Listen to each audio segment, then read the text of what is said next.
How did you find these people that were willing to be filmed? How did you get connected with all these different people? Sure. The question was, how did I meet the people who were in the film? In my preliminary research, when I was considering making the film in 2006, I discovered that most of the people in Oregon who were considering using the law have some interaction with the group that you see in the organization you see in the film, Compassionate Choices. So I contacted them, Compassionate Choices of Oregon, said I was interested in making this independent documentary about Oregon's law, and would they, on my behalf, make introductions to people who might be interested in participating in a documentary about the subject. So that's how those initial introductions were made, and then it was really just a matter of me meeting with these people, talking to them about the film that I was interested in making, how that would that process would kind of work, and we just kind of basically went from there. Well, Peter, excuse me. I was wondering what sparked your interest in this subject and how it felt for you to create the film. So I'm from Oregon originally. I've lived most of my life here, so that's kind of part of what brought me to the subject. And the real kind of moment of inspiration, the way the film was very serendipitous one. I just finished my first film, a film called Clear Cut. It was 2006. And it was literally the day that I was going to leave for the Sundance Film Festival. With that film happened to be the day that the Supreme Court ruling upholding Oregon's law was announced. So as many of you might remember, Oregon's law was challenged by the Bush administration. It went all the way to the Supreme Court, and ultimately the Supreme Court ruled upholding the law in a split decision. So it was quite literally that day that I was leaving from the festival. I saw this headline, and I just knew when I saw the headline that this would be my next film. And in terms of the personal experience, it was obviously a very difficult experience. Making the film was incredibly challenging emotionally, and I knew that going into it, and when people warned me, kind of, is this something you really want to do? I was 26 at the time that I kind of had the idea, and 27 when I started making the film. But I felt, I think, so strongly about telling the story that kind of really pulled me through. And also I felt that this was a story that really needed to be told, and it would be a very difficult film to get made. And here I was, a documentary filmmaker, living in Oregon, sort of uniquely, and in a very unique place, able to tell the story. And so I think that's also kind of what pulled me through those. Yeah, I'm curious how your family, were they behind you in making this film, or did they have, what was it like for you to do this, and has it opened up pathways of conversation for you with your own parents or other people in your life? Well, were my family supportive of me making this? I think they were supportive of me making the documentary that I wanted to make. They've always been very supportive of, my filmmaking career, I guess, which is not a typical path always. So they've been very supportive of that. And I think that it has opened up pathways. I think that a lot of people ask me about what personal experiences that I had with death and dying, or those lead me to make the film, and it certainly didn't lead me to make the film. But recently, in the course of making the film, my grandmother passed away, and I think that experience for me was very much changed and informed by the experience that I had making the film. I think that I recognized that I was just almost by default trying to kind of protect myself and distance myself from the reality of the situation and really the gravity of what was happening within our family. And I think I kind of caught myself and said, I should really be aware in this process and very, very conscious of it. And I think, had I not made the film, I wouldn't have been as aware of that. I think that really changed for me how I approached death and dying, and really kind of made me see it in a much more clear-eyed way, or with open eyes. And I think that's, I hope one of the things people take away from the film, or that the film fosters, is not only a conversation about Oregon's law, but also a larger conversation about this issue of death and dying, which none of us, of course, want to face, but it's something we're all going to have to face. So. Great, thank you. Several questions. One, I want to first of all thank those who are here and giving us your time, both in the film and tonight. you allow us to be a part of a very intimate process that I think is foreign to lots of us. And I guess my question for the panel would be, how has this changed, if you're willing to share this, how has this process changed your thinking about death as part of life? Well, I think the question for the panel was how did the film kind of change your own perspectives on death and dying? Is that right? Or no, how did going through this experience so intimately with someone you love? Perhaps I'm making an assumption. In my experience, death is a topic that is not a popular topic of conversation until suddenly it appears in your life. And under the circumstances that were portrayed in the film, you had a very up close and intimate experience with death of a loved one. And I'm wondering how that has changed you as a person by going through the death of the grieving process. I don't know. I think personally I have had experience of death through basically through friends. Like I knew somebody else's parents or my raped relatives had died, but it wasn't anybody that I really saw in my daily life. And so I think that for me, I mean, it's through death. I mean, she's definitely gone. She's not there.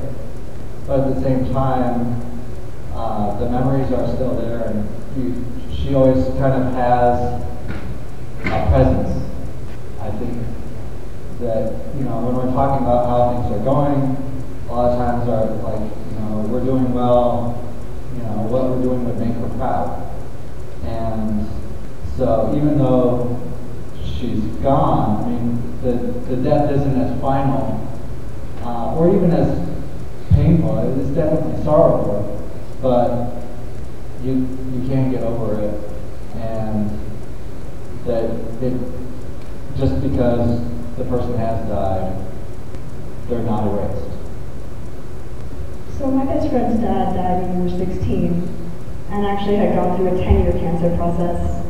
And I will say for that was very, very different. And one of the things that I think was really unique about Cody's death was saying, we can choose to die another way, and we can choose to have that ending, those final memories be really different. And I remember talking with Nancy actually after another film festival, and us talking about our final memories are our loved ones, something so huge and so important and so embedded into your life. And to be able to decide, you know, is your final memory going to be making cookies or singing together around the bedside when she looks like the person you love, or is it going to be this painful, painful fight where you watch them fade and you watch them change and they become not necessarily the person that, you know, you really loved. So I think, you know, this death has of course meant a million things to me. But I think that's unique, and that's sort of what the movie gets at, I think, is sort of the answer for this audience would be, you know, this death was different than many deaths that we'll all witness in the hospital. So, and I think that's been a really beautiful thing and left our family in a really good place. Otherwise, we probably wouldn't be here tonight sharing our story. I haven't told anybody other than a very few people this, but I'll tell this audience. When I first saw this film, Peter knows I hated it.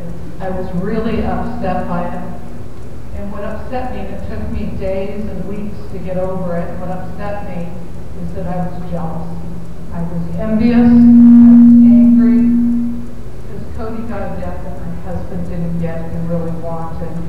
And a good friend of mine helped me get over that anger and made me realize that that's why I worked so hard to get this law passed, so that no one would have the kind of death my husband had, and that everybody would have had the choice that Cody had. And I'm so grateful for that. I'm sorry to get on the topic question. I think we actually had two chances to go through near death as well as the actual last scene. movie started after Cody knew all about the symptoms and all about the disease. And the first time you saw the picture in the hospital, and that's a fairly typical setting, and we were all confused about what would happen.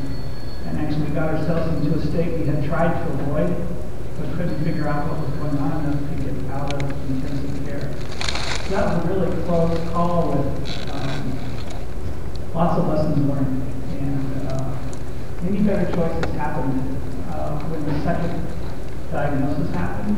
And when Cody called the kids and said, "It's back and it's going to be all right," she definitely knew that they were going to be okay, and that she could help them to some dignified and memorable event. And so, the lesson about death for me wasn't so much about how easy it is to swallow that last drink. I mean, that actually was an easy act.